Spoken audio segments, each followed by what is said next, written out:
Olá, o meu nome é Duarte e está a começar mais um episódio daquele podcast que questiona a profundidade mental da natureza humana. Só que não.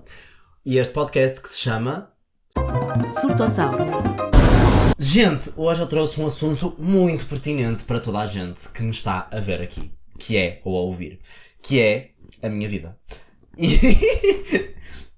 É que olhem, hoje de manhã eu achava que tinha aulas... Ou melhor, eu achava que tinha aulas, mas eu adormeci. Eu pensei ontem à noite assim, eu não tenho dormido bem, então eu vou chegar assim meia hora depois da hora da aula começar. É uma coisa que toda a gente que alguma vez foi à universidade ou que anda na universidade sabe que essas coisas fazem-se. Isso quando não se falta totalmente. Então eu estava a pensar nisso, então eu pensei, ok, eu entro na aula às 10, supostamente, mas eu vou apontar para às 10h30 estar na aula. Era eu que estava assim a calcular essas coisas, muito bem calculadas. O problema é que eu, meio a dormir, meio acordado, eu estava tipo sempre a deslizar assim uma coisa lá no meu telemóvel que estava a tocar, o despertador, né? Era isso que eu estava a deslizar, a dar snooze para aí 20 vezes. E depois eu peguei no telemóvel e li uma mensagem da minha amiga Cibela a dizer assim: não sei o que é a aula. Eu assim, aula? Como assim ela está na aula? E eu olhei e eram 10h35. Ou seja, já passavam 5 minutos da hora que eu tinha apontado que era para eu lá estar, já com atraso. E eu estava aonde? A abrir os olhos pela primeira vez hoje. Então o que é que eu fiz? Eu despachei-me muito, não sei como também, não tomei pequeno almoço, tomei um banho assim de 2 minutos, vesti a primeira coisa que tinha no armário e fui a correr para os transportes públicos cheios, que não havia igual, porque depois também é isso, que é quando há uma coisa que é a lei da atração, não é? Que é se nós, não faço a mínima ideia se é assim que ela funciona, mas se já começou a correr mal um bocadinho, vai correr mal tudo. Isso não é a lei da atração, é a lei de Murphy, né? Especialistas da lei da atração que se colocam atrás da câmara não me souberam explicar o que era a lei da atração. Enfim, eu atraí vários maus presságios, claramente, e atraí várias más coisas na minha vida. E isso gerou uns transportes públicos apinhados de pessoas, como sempre. Toda a gente sabe, viver em Portugal é uma maravilha, não é? Enquanto mais na periferia nós vivemos, melhor ainda. E eu fui à faculdade, eu fui à aula, eu falei com a professora... Eu fui embora e apanhei transportes públicos de volta para casa e conclusão eu estive na faculdade durante menos de 1 hora. Então eu estressei não sei para quê, eu não sei muito bem o que é que eu lá fui fazer também, mas foi algo. Aí eu cheguei a casa, eu queria tirar... eu fui de gravata, né? Eu disse que vesti qualquer coisa, mas eu estava a mentir, sinceramente. Pronto, então eu tirei a gravata, tirei a camisa, vesti uma t-shirt, vesti a minha t-shirt de pijama, que é uma coisa que eu nunca fazia. Tirei os sapatos e fiquei a sentir aquela sensação orgásmica de nos desmontarmos quando chegámos a casa. E foi aí que eu pensei que quando nós começamos a envelhecer, nós começamos a criar umas novas sensações assim mais loucas na nossa vida. Por exemplo, recentemente eu vi que há uma coisa qualquer de que pessoas que fazem a cama, e eu sempre fui ativista de deixar a cama desfeita. Porque eu acho que não há razão de fazer a cama. Mas pelos vistos, estudos demonstram que se nós fizermos a cama, nós vamos ter uma ideia mental de que a nossa vida está mais organizada nos eixos. Visto que eu tenho uma ideia de que a minha vida está sempre desorganizada, se calhar fazer a cama é uma coisa que eu devia começar a implementar na minha vida. Então aí vocês já sabem, vocês sentem que a vossa vida está destruturada? Vocês sentem que os traumas se empilham na vossa cabeça e fazem com que a vossa experiência nesse planeta Terra seja todos os dias mais e mais miserável? Então façam a cama. Vai resultar muito bem. Acreditem mesmo nisso. Mas enfim, é um estudo quem sou eu para estar aqui a contrariar esses psicólogos, psiquiatras, antropólogos, sei lá, quem é que faz estudos sobre a importância de fazer a cama para a nossa mente. Mas aí vocês já sabem, se vocês fizerem a vossa cama todos os dias e etc, vai tudo resultar. Só que aí eu comecei a pensar que há uma quantidade absurda de sensações que são sensações assim que nós não tínhamos quando éramos crianças, mas elas são sensações muito boas quando nós somos adultos. Por exemplo, tomar banho. Crianças odeiam tomar banho, regra geral. Eu, por acaso, eu acho que eu gostava de tomar banho quando eu era uma criança, mas crianças, regra geral, odeiam tomar banho. Em adultos, toda a gente ama tomar banho assim, levar com água quente em cima, demorar no banho. É uma delícia, gente. Toda a gente ama. Porquê? Porque nós estamos presos em prédios de concreto, em cidades tristes e cinzentas, e aquilo é a única conexão mais próxima que nós temos com os nossos antepassados que se banhavam nas cascatas, é verdade.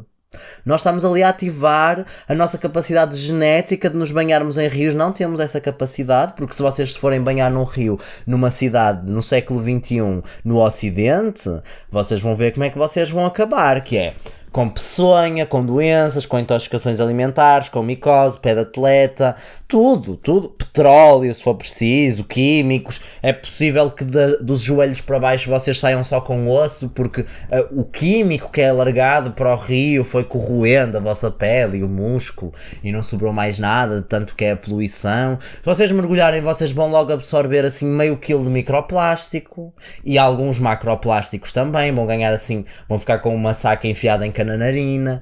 É essa a realidade. Se banharem nos rios, então nós temos que ser alienados e temos que viver dentro dos nossos apartamentos e moradias e casas e tomar banho assim naquela cascata artificial. E é isso. No final do dia é uma sensação que nós estamos a invocar da nossa ancestralidade. É uma coisa louquíssima. Mas é uma verdade que foi comprovada por um estudo da Universidade de Badminton em Breakfast, que é obviamente um lugar fictício que eu acabei de inventar, mas que vocês não devem acreditar em tudo o que vocês veem na internet, nem no que veem na inteligência artificial, porque aí aconteceu uma coisa recentemente, que foi ontem eu fui almoçar num evento que essa tal minha amiga Cibele, que hoje me acordou com notícias chocantes sobre a minha incapacidade de acordar cedo, ela ontem organizou um pop-up vegan aqui no Porto, numa associação, e eu fui, foi muito interessante, estava uma delícia. Cibele, se estiveres a ouvir isto, um beijo. E nós fomos sair e estava lá um rapaz perto de nós e eu estava a querer lhe mostrar o que é que era chimarrão. Ele não era brasileiro nem português, ele era estrangeiro, então não sabia o que era um chimarrão. E aí eu disse, um chimarrão, blá, blá, blá. E ele pegou no telemóvel, eu disse, bota aí no Google, não sei o quê. E sabem o que é que ele fez? Ele pegou e abriu o ChatGPT para pesquisar a imagem de um chimarrão.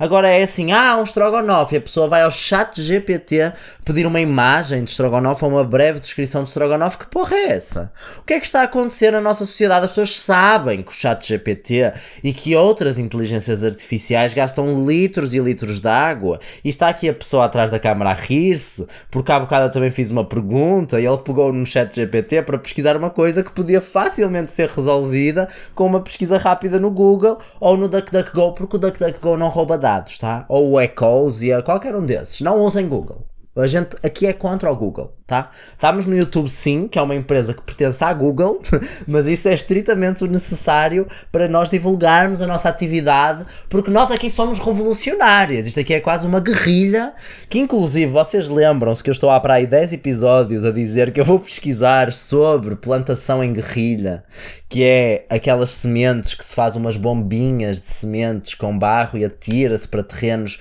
para aumentar a biodiversidade. Eu nunca mais fui pesquisar sobre isso. E eu agora lembrei que eu devia estar a pesquisar sobre isso e eu não pesquisei. Mas aí é como tudo. E aí, essas várias sensações da vida adulta foram-me lembrando várias coisas que têm mudado na minha capacidade de pensar sobre as coisas, como por exemplo, eu neste momento estou a gravar este podcast reclinadíssima, com as pernas para cima, enquanto que no passado eu gravaria este podcast assim, na ponta da cadeira, que era para ter uma altivez no que eu estou a fazer. Agora eu prezo conforto. E ontem eu estava com um grande amigo meu e a gente estava a conversar sobre outra dessas sensações da vida adulta, que eu estou a dizer que é a vida adulta aos 21 anos, que é bem discutível se aos 21 anos a gente é adulta, não é? Mas da vida jovem adulta, que é gostar de ter coisas de qualidade. Isso é uma coisa que agora me pega. Quando eu ganhei o meu primeiro dinheiro da vida, aliás, antes de eu ter ganho o meu primeiro dinheiro da vida, em que eu juntava dinheiro que eu encontrava assim dentro dos cantos do sofá da minha casa, eu fiz isso. Tenho ali um jogo, que é o Harry Potter e o Prisioneiro de Azkaban, eu já fui muito Potterhead, tá?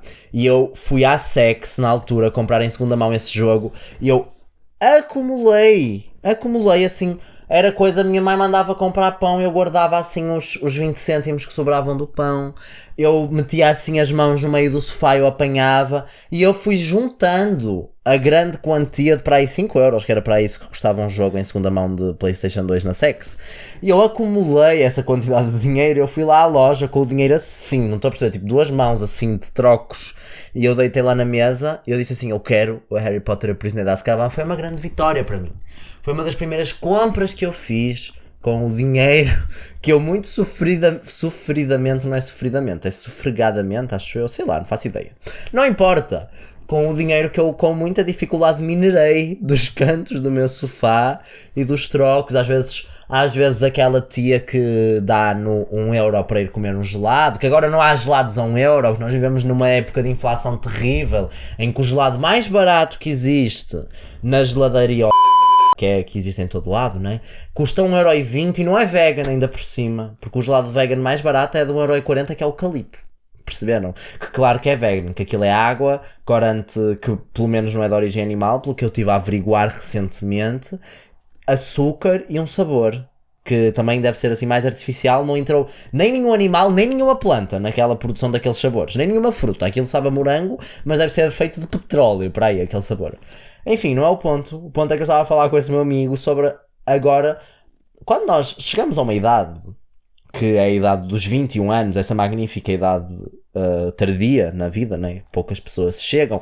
E poucas pessoas chegam sim, porque neste momento nós vivemos num mundo em que mais de metade da população mundial vive em pobreza extrema e em que muitas pessoas não sabem ao longo da sua infância se vão conseguir viver até aos 21 anos. Então, em vez de estarmos com esses paternalismos ridículos, a gente tem é que pôr os olhos nos países que são vítimas da exploração capitalista no sul global e que são vítimas de vários genocídios, como é o caso da Palestina neste momento, e muitos outros lugares que estão a sofrer genocídios, que são culpa do sistema capitalista e colonial ocidental. É nossa culpa, dos nossos governos, e nós temos que nos lembrar que ao invés de estarmos aí com paternalismos a falar sobre 21 anos é muito jovem sim, mas há pessoas, há crianças neste mundo fora que nem aos 21 anos conseguem chegar pela ineficiência do nosso sistema económico, e nós, enquanto cidadãos ativos que devíamos ser na nossa sociedade, nós devíamos estar a pressionar os nossos governos e a pressionar também os supermercados e a pressionar também os nossos locais de trabalho na medida do possível, obviamente, para que nós consigamos fazer com que o nosso sistema económico pare de ser um sistema económico que vive à base da escravatura moderna e que vive à base de exploração de povos que vivem no sul do planeta Terra, e claro, a exploração de povos que vivem no norte do planeta Terra, que a classe trabalhadora também habita estas terras, Portugal continental e Portugal insular também, mas isso não significa que nós não tenhamos que lutar por eles, e eles também lutarão por nós um dia, nós esperemos. Não é o ponto era comprar bens de qualidade, que na verdade é uma coisa um bocado capitalista também de se pensar, mas na verdade eu vou dizer até que não é capitalista, é ecossocialista, que é o princípio de que nós devemos ter coisas na nossa vida que elas duram mais e não coisas que eram baratas. Porque eu estava a voltar então nessa nostalgia em que eu comprava jogos da PlayStation 2 por 5 euros muito sofridos. Nessa altura, e quando eu comecei a ganhar o meu primeiro dinheiro na vida, eu prezava o que era barato. Óbvio, toda a gente sabe, toda a gente já foi jovem. Comida barata, roupa barata, tudo barato. E eu hoje em dia percebo que isso é mau para mim, porque a comida barata faz mal, a roupa barata é má, vai-se desfazer, é mau para o ambiente, porque o ambiente sofre com a obsolescência programada das coisas e com a durabilidade má das coisas também. E também o facto de que é mau para o ambiente por outra razão qualquer que eu me esqueci. É mau para o meu bolso, porque comprar coisas que são baratas e de má qualidade necessita que eu vá continuar a ter que comprar coisas porque elas vão se estragar rápido. Aí, qual é o problema? É que as coisas que são boas, elas custam dinheiro, e nós não ganhamos dinheiro suficiente para comprar essas coisas. Aí, o jovem contemporâneo de 21 anos, e se vocês provavelmente vão se identificar comigo, faz uma coisa muito mágica, que é, compra em segunda mão tudo. Só que aí há certos bens que a gente não compra em segunda mão porque é difícil de arranjar em segunda mão. Óbvio que é, por exemplo, o que é que eu quero comprar neste momento? Uma liquidificadora, porque gente, liquidificadora é uma coisa que assim, se vocês são vegan, vocês sabem que liquidificadora é um salva-vidas em muitas coisas.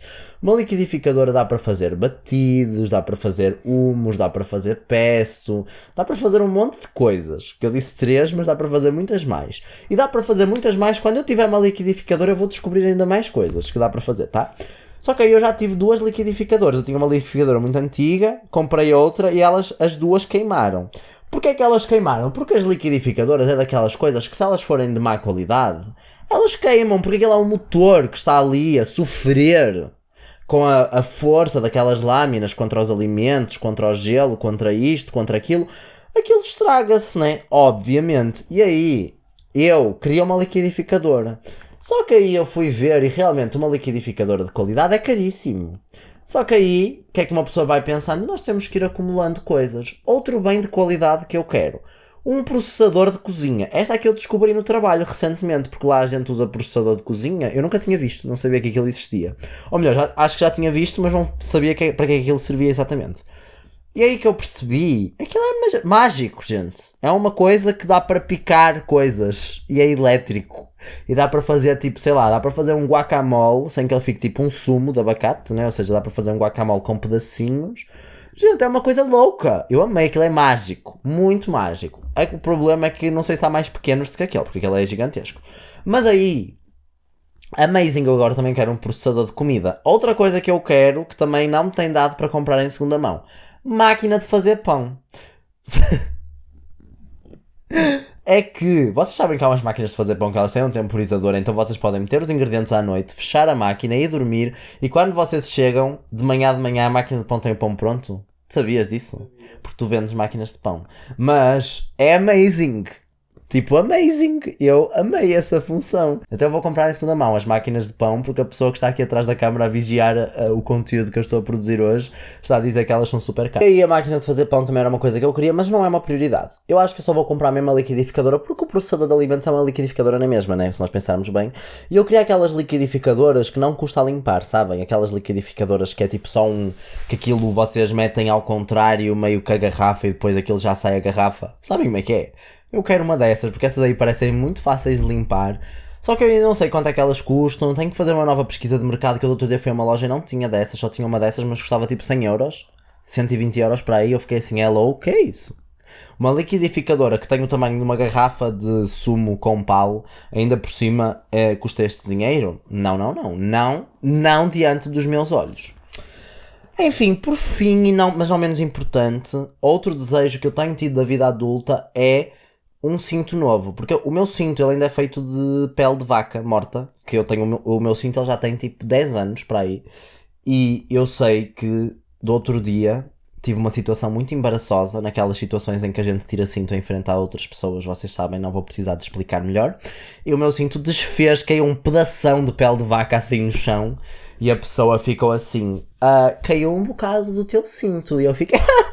É mesmo, este cinto está completamente a desfazer-se. Então eu quero comprar um cinto novo. Só que aí, quero comprar um cinto, uma marca portuguesa, que não é publicidade isto, mas se esta marca portuguesa me estiver a ouvir, que não vai estar obviamente porque este podcast tem 5 ouvintes, mas se esta marca portuguesa me ouvir e quiser que eu faça publicidade, eu faço, porque eu tenho tipo montes de produtos dela, que se chama NAE, No Animal Exploitation, e eles produzem bens que eu acho que são de muita qualidade, e eu gosto muito deles. Eu tenho 2 pares de botas de lá, tenho uma carteira de lá, e se há coisa que eu gosto de poupar para comprar coisas, é de lá, porque são coisas que são veganas, amigas do ambiente e super duráveis. E aí eu tenho um cinto, não tenho um cinto nada, tem lá um cinto no site deles, que é feito de desperdício da indústria do sumo da maçã, ou seja, é um couro que é feito a partir de restos de maçã que são usados para produzir sumo de maçã. E eu quero aquele cinto. Só que aí o cinto é caríssimo, tá? Estão a perceber? Só que, gente, é uma questão de bens de qualidade, não é? Que é uma dessas coisas da vida adulta que eu criei na minha cabeça, eu e essa minha amizade, que existe quando nós envelhecemos. Se existe mesmo, não importa também, não é? Porque não é sobre... a vida não é sobre isso.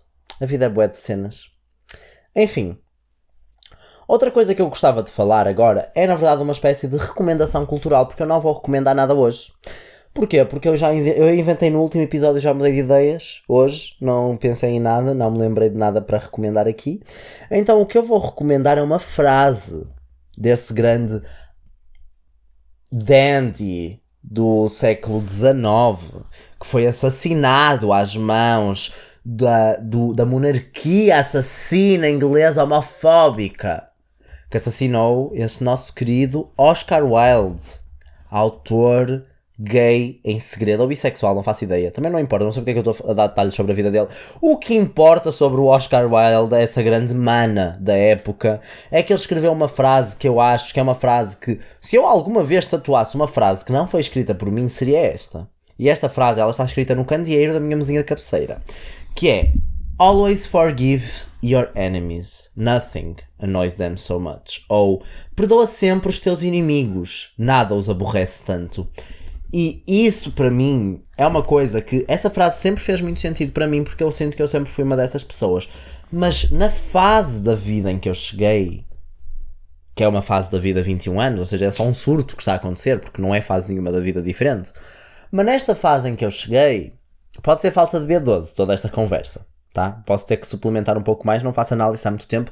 Outra coisa que a vida adulta traz é a necessidade de fazer análises, de cuidar da saúde, de dormir bem. Como assim eu já não posso fazer uma direta e ficar bem no dia seguinte? Que história é essa? Eu dormi 6 horas ontem, já estou, pareço um zombie, não sei mais o que vou fazer à minha vida. Como é que pode ser, gente? Não podia ser assim, eu queria ter na mesma a vigorosidade. Ai, não sei dizer montes de palavras, como é que eu tenho um podcast? Que raiva de mim. Enfim. Essa frase, ela para mim, ela é muito sobre relativização e sobre a nossa capacidade de dar a outra face, como diria Jesus Cristo, não é? Que é esse grande pensador também da antiguidade clássica. Não europeia, porque há muitas pessoas que eu acho que acham que Jesus Cristo nasceu na Europa, não é? Toda essa situação. Eu achava que Jesus Cristo era de Portugal, de Belém. Belém, tipo Portugal, percebem? Eu achava. Eu durante muito tempo achei que Jerusalém era em Portugal, porque era sempre Jesus de Belém, Maria de Belém, não sei o que é Belém. Depois também falavam lá da Nazaré, né? Nazaré é onde há surfistas aqui em Portugal. Então eu durante muito tempo na catequese eu jurava que Jesus Cristo tinha sido em Portugal. Tipo, jurava que aquela história toda passava-se em Portugal. Eu não fazia a mínima ideia que era, tipo, no Médio Oriente, aquela história que se passava. É que, sei lá, Belém, Nazaré, esses sítios é tudo Portugal, né? Tipo, nós temos esses sítios ainda por cima. Maria José, que personagens super portugueses, né? Tipo, bué. Jesus, toda a gente sabe, não é? Quem é que era o treinador do Benfica quando a gente era criança? Jorge Jesus. Então, era tudo assim pessoas do imaginário português, né? Então eu achava que Jesus era português. Só que aí, porque é que eu estou-me a queixar disto? Porque sempre que eu falo que eu sou budista, ou que eu hoje em dia me identifico como budista, as pessoas ficam assim, mas isso nem é uma religião portuguesa. E o cristianismo é uma religião portuguesa, por acaso? O cristianismo é uma religião africana, tá? As religiões que surgiram na Europa, não sei se vocês estão sabendo, mas elas foram eliminadas pelo Império Romano no início do milénio, não, no início do calendário gregoriano. Lá no século 2 e 3, eles mataram todas as pessoas que estavam cá e que praticavam outras religiões que não eram a religião cristã. Então, se vocês não estão sabendo dessa história, o que aconteceu é que as pessoas que vinham de um lugar que agora é Itália, estão a perceber a loucura, mataram quem defendia religiões que não eram as religiões africanas. Estão a perceber a loucura da história da humanidade? Estão a perceber o quanto a nossa espécie não faz sentido nenhum? Pessoas da Itália, do que agora é a Itália, né? Porque a Itália também não existia na altura, mas pessoas do que agora é a Itália foram bater em vikings, não, em tipo pessoas daqui da Península Ibérica que acreditavam noutras coisas, porque eles da Itália eram os defensores máximos, sabem do quê? De Cristo, que era uma pessoa que nasceu em África. E aí tinha também, obviamente, a religião... Eu não, por acaso, agora estou a falar disto, mas não, né? Porque eu acho que quando os romanos chegaram à Península Ibérica, eles ainda praticavam a religião romana, que era aquela religião que tinha deuses, né? Os deuses gregos que os romanos roubaram à Grécia. Os romanos não tinham religiões próprias, eles roubaram ou à Grécia ou à África, né? Aliás... Já os romanos foram os primeiros a roubar coisas da África. Nós roubaram o cristianismo e depois, como nós sabemos, foi todo um conjunto de milénios de roubar coisas da África, que Portugal, incluindo, conhece muito sobre essa história, apesar de parecer que nós temos que fingir que não aconteceu. Olhem, eu revoltei-me, eu nem sei porque é que eu estava a falar daquela frase do Oscar Wilde, mas eu identifico-me muito porque hoje eu sou uma pessoa que eu relativizo as coisas. E hoje em dia eu perdoo toda a gente. Não é que perdoo porque eu sou boa pessoa, é que eu perdoo porque eu não tenho paciência para me estar a chatear com as pessoas, né? Ai, que seca. Gente, eu não tenho tempo para nada. Eu ando a condensar o meu tempo para ter um tempo para ler, ter um tempo para ver um vídeo no YouTube, ter um tempo para deitar-me na minha cama e chorar em posição fetal. Se eu andasse aí a pensar em perdão, em pensar em quem é que me tem que pedir desculpa, em pensar em quem é que não me dá os parabéns no dia 30 de janeiro, vocês acham que eu estava bem da cabeça? Eu não estava bem da cabeça. Então se vocês estão aí preocupados com as outras pessoas, se estão aí ressentidos, se estão aí à espera que vos peçam desculpa, vão lavar uma louça, né? Fazer assim uma coisa assim. Estão aí a morrer de ciúmes, estão a morrer de paixões não correspondidas. Há uma coisa aí na vossa cozinha que se chama pia/banca, não sei como é que vocês chamam, depende se são do norte ou do sul. Tem uma torneira, há um líquido da louça. Não usem esfregões daqueles do supermercado, dos mais baratos, têm microplásticos, faz mal às águas. Tentem comprar os outros que são feitos de fibras naturais se puderem também, e se existir na vossa zona. Tentem mesmo. Os microplásticos são uma coisa que me pega, porque estou em todo lado e eu vou morrer por causa de infecções, por causa que as minhas veias vão entupir em microplásticos. É uma tristeza, né? Mas vão lavar uma louça, não pensem no assunto, não comam animais, não comam carne também, que eles é que não merecem. Eles é que não merecem a vossa vingança, né? A hipocrisia, vocês estão aí chateados com toda a gente, à espera que vos peçam desculpa, rancorosos, e depois ainda andam a comer os pobres dos animaizinhos que não têm culpa nenhuma. Go vegan today. Gente, eu hoje estou completamente surtadíssimo. Mas é para isso que este podcast chama-se Surtossauro. Já sabem que também é esse o @ em que vocês me vão seguir quando acabar o podcast, se ainda não seguem. E o meu @ pessoal, em que eu ando a pôr coisas pessoais, tipo as comidas que eu como todos os dias, @DuarteCor sem E. Mas não é sem E no fim, porque as pessoas dizem assim, DuarteCor sem E, elas escrevem Duarte Cor, C-O-R. Que sentido é que isso faz? É Duarte sem E, porque ninguém sabia que Duarte levava E. Sempre que eu conheço um estrangeiro, ele escreve o meu nome sem E. Então eu escrevi Duarte Cor porque eu sou muito international. Enfim, não sei o que é que eu estou mais a dizer. Um grande beijo, um grande abraço na vossa cara, onde vocês consentirem. Se não consentirem em lado nenhum também dá tudo bem, porque aqui não é não para tudo nessa vida. Um grande abraço, consentido ou sem consentimento não há abraço, e até ao próximo episódio, até a próxima semana, tá bem? Tchau!